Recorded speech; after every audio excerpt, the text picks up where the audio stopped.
Hello guys, मैं हूँ सिंधु। हम स्टडी कर रहे हैं linear equation with two variable और उसके सोल्यूशन के बारे में हम स्टडी कर रहे हैं। अब हम पढ़ के आ चुके हैं वो मैं पहले आपको डिस्कस कर देती हूँ।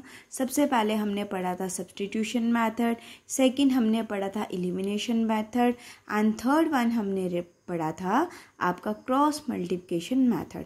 अब ये तीनों मेथड जो है ये 9th में आपने पढ़ चुके होंगे। अगर आप 9th में जाने वाले हो, मतलब अभी 8th में हो तो आप 9th में पढ़ोगे। अगर 9th में आप हो तो मे भी आपने पढ़ चुके होंगे जहाँ पे पढ़ना होगा। अगर आप 10th में हो तो आप पढ़ चुके होंगे। ठीक है, हमने सिर्फ पढ़े हैं 3 टाइप के मेथड। ठीक है, अब ऐसा नहीं है लीनियर इक्वेशन को सॉल्व करने के लिए बस 3 ही मेथड यूज़ होते हैं, ऐसा बिल्कुल नहीं है। मैंने आपको कितने मेथड बताए थे? 5 मेथड बताए थे। ठीक है, अब ये 3 मेथड आपने 9 तक पढ़े हुए हैं। अब आगे वाले जो 2 मेथड हैं ये आप कब पढ़ते हो? 11th-12th में हम पढ़ते हैं इसको। ठीक है, फर्स्ट है आपका ग्राफिकल मेथड। अब ग्राफिकल मेथड मतलब नाम से ही पता चल रहा है हमें क्या करना है, जो भी हमारी लीनियर इक्वेशन होगी उसका ग्राफ प्लॉट करना है। ठीक है, अब ग्राफ प्लॉट कैसे करना है स्टेप बाय स्टेप मैं आपको बताती हूँ कि कैसे कैसे करना है आपने। सपोज मुझे 2 इक्वेशन दी गई हैं, a1x b1y c1z। Second equation है a2x b2y plus c2z equal to 0। सबसे पहले आपने क्या करना है? ग्राफ ले लेना है। ठीक है, अब उसको प्लॉट कैसे करना है? आपकी जो भी इक्वेशन होगी आपने इस फॉर्म में उसको क्या कर देना है? चेंज कर देना है। ठीक है, आप इस फॉर्म में भी चेंज कर सकते हो y equal to m x plus b, और इस फॉर्म में भी चेंज कर सकते हो x equal to m y plus b. अब भाई आप बोलो भाई कि यहाँ पे y तो चलो ठीक है, b भी हमें पता है, बट m क्या है? m हम बोलते हैं स्लोप ऑफ लाइन। m हमारी क्या होती है? Slope of line. अब m का फार्मूला जो होता है वो क्या होता है? m का फार्मूला होता है y2 minus y1 upon x2 minus x1।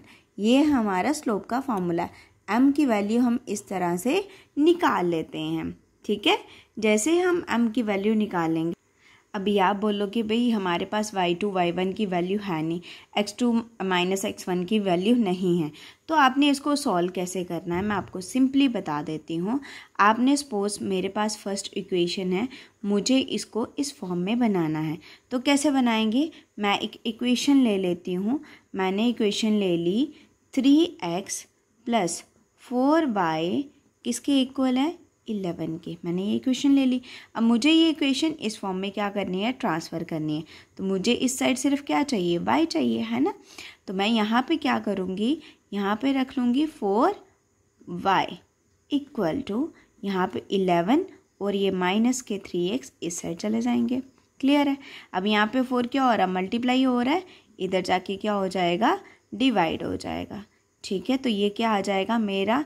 11/4 minus 3x upon 4। अब मुझे ये इक्वेशन बिल्कुल इसकी फॉर्म में लिखनी है, तो मैं कैसे लिखूँगी? y equal to minus 3x upon 4 plus के 11/4।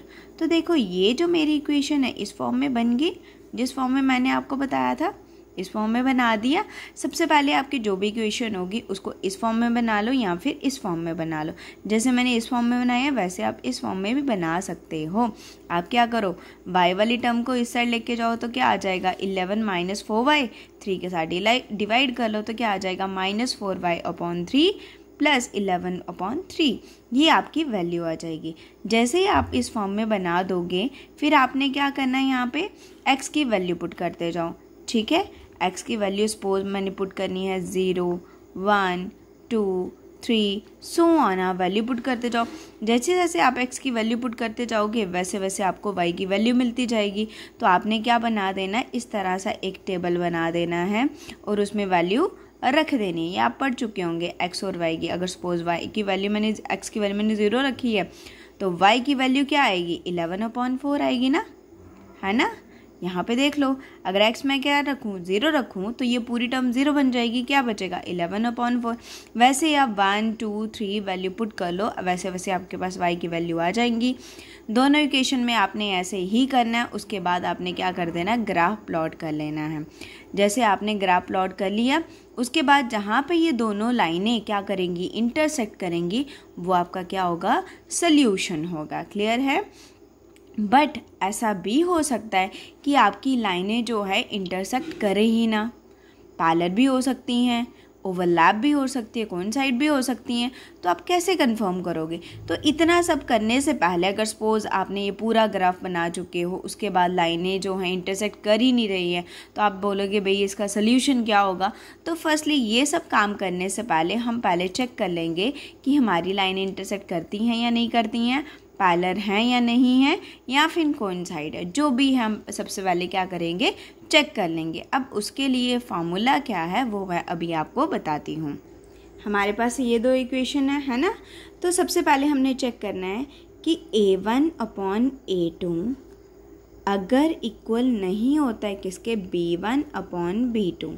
अगर ये दोनों इक्वल नहीं होते हैं, इसका मतलब हमारा जो सल्यूशन आएगा वो कौन सा आएगा, यूनिक सल्यूशन।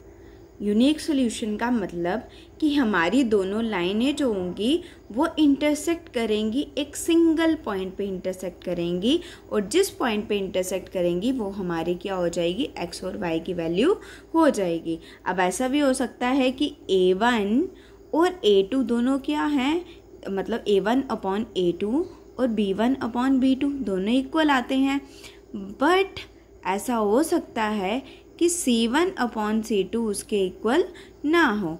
अगर ऐसा केस बनता है तो हमारी जो लाइनें होंगी वो क्या होंगी, पैरेलल हो, और उसका कोई भी सॉल्यूशन नहीं आएगा, क्योंकि आपको पता है कि पैरेलल लाइन जो है कभी भी इंटरसेक्ट नहीं करती हैं।